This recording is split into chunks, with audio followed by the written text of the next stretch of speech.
इंद्रमा मकान न मिलने पर एक शख्स ने सेलफोन टावर पर चढ़कर प्रोटेस्ट दर्ज किया। इंद्रमा स्कीम के तहत मकान न मिलने पर दिलबर्दाश्त होकर एक शख्स सेलफोन टावर पर चढ़ गया और एहतजाज करना शुरू कर दिया। ये वाक़या ज़िले निज़ामाबाद के मलराम देहात में पेश आया। तफसीलात के मुताबिक मलराम देहात से ताल्लुक़ रखने वाले एम साइलू नामी शख्स ने ये कहते हुए सेल टावर पर चढ़कर प्रोटेस्ट किया कि इसे इंद्रमा स्कीम के तहत मकान नहीं मिला।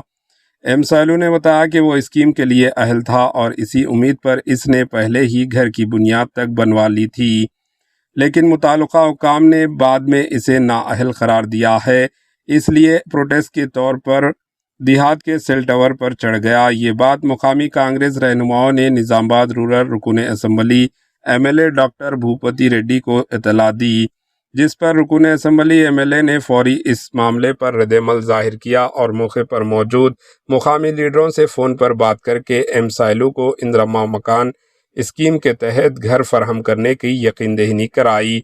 एमएलए की यकीन दहानी के बाद वो शख्स सेल टावर से नीचे उतर आया, जिस पर मुकामी अफराद ने और आवाम ने चैन की सांस ली।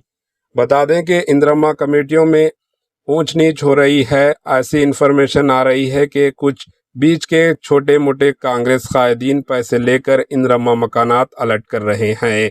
Bureau report, HN news.